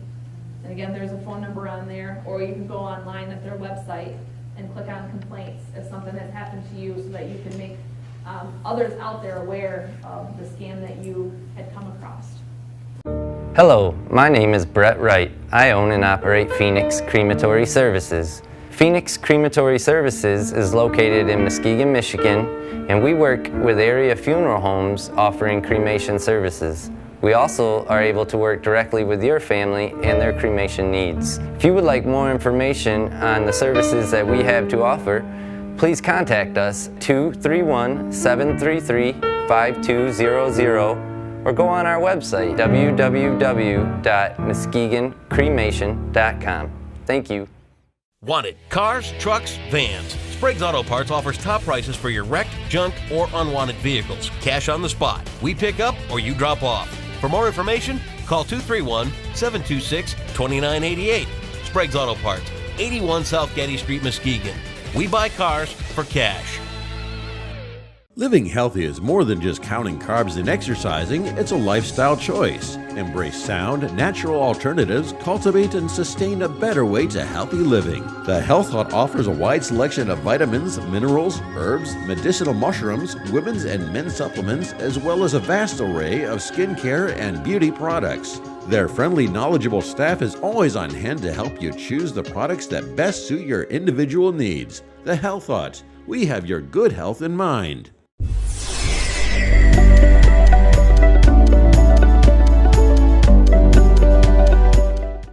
Crystal Miracle.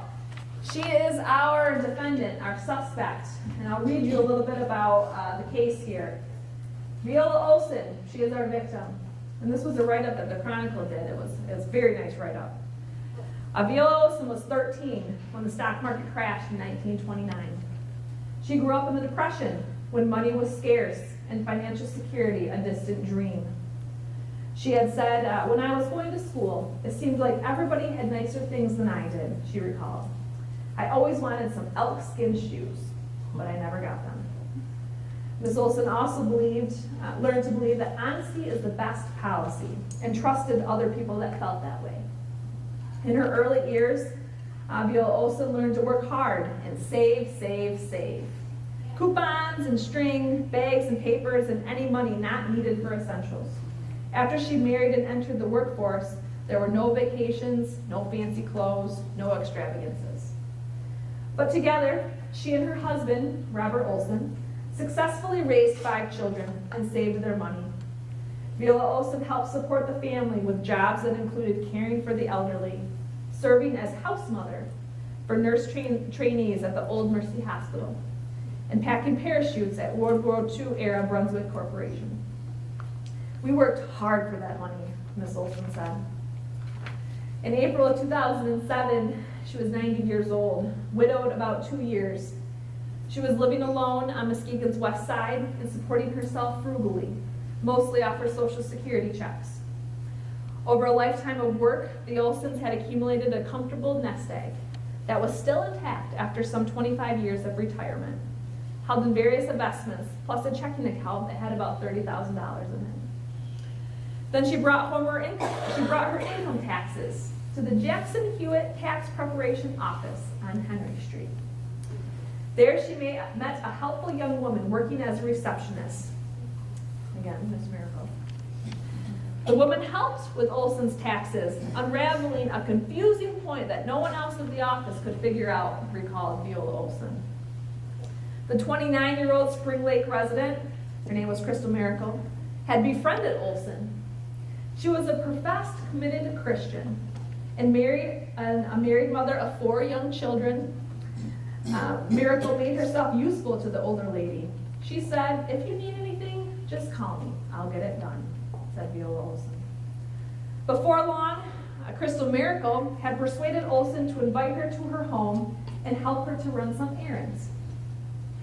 Viola Olson had said, "I thought she was a very nice lady."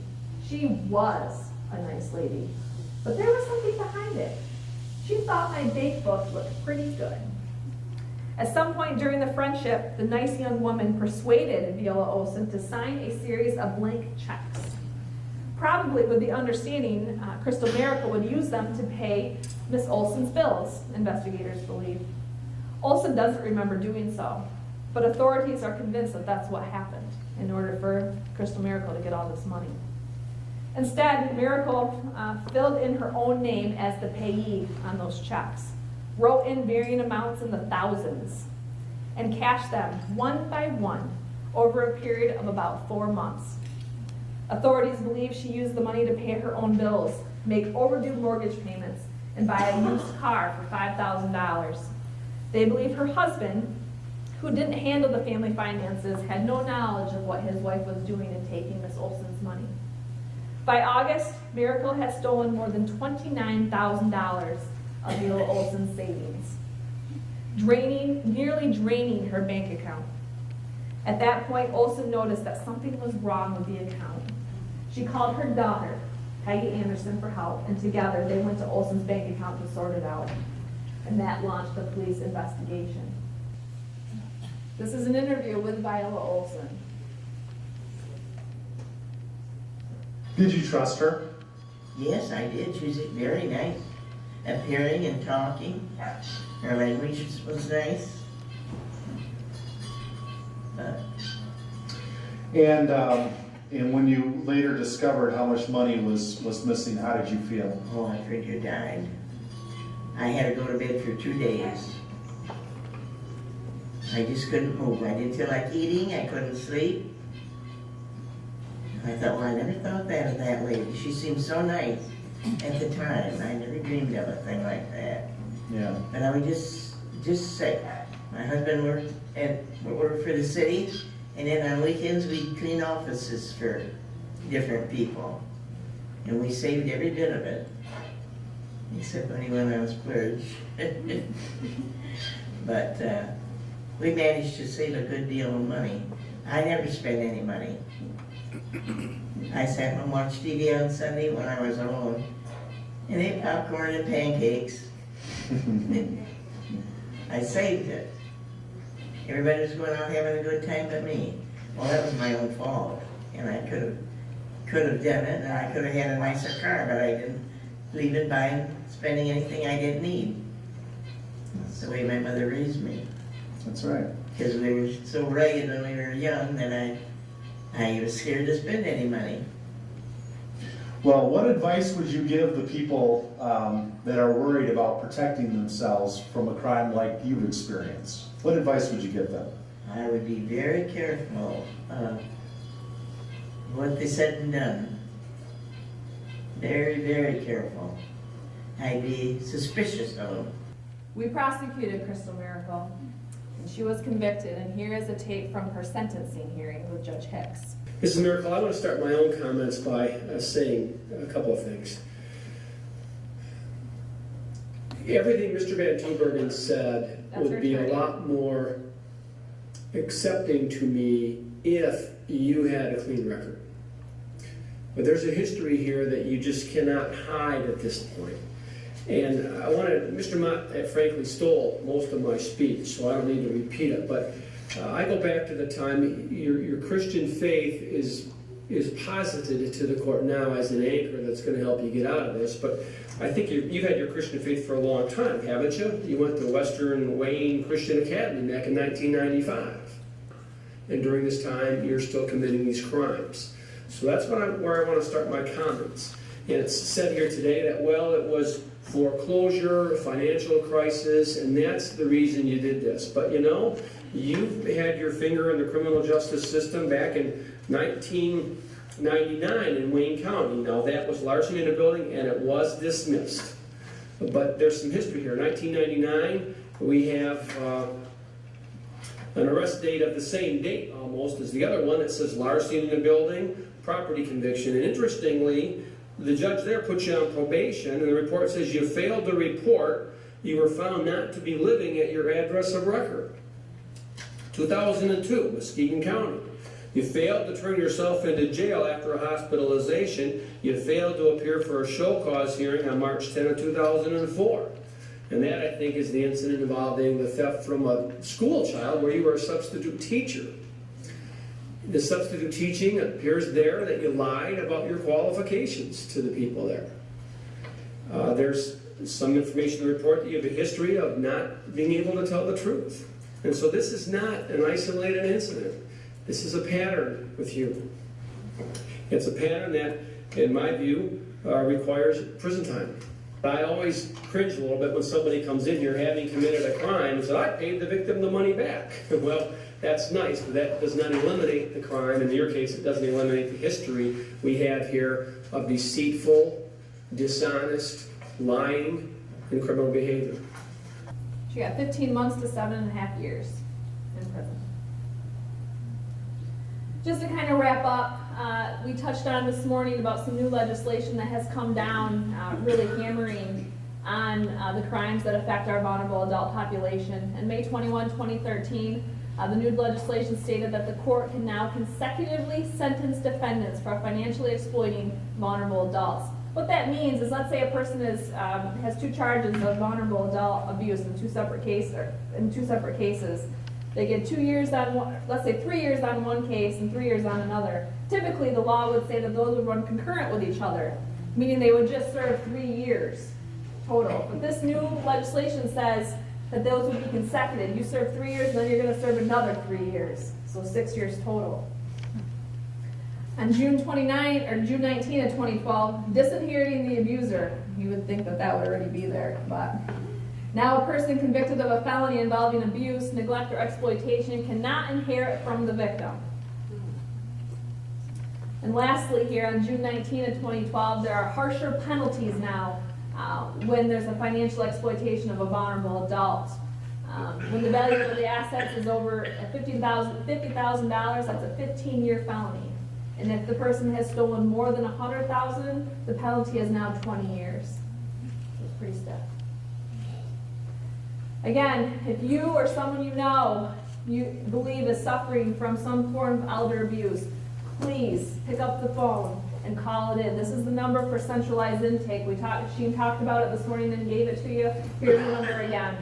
please call it in. We want to bring more awareness to this. We want to bring up that 1 to 3% of reported cases. We want to start bringing that up. Okay? We want to make sure that we protect our older adult population. So please report if you or someone you know is suffering through this.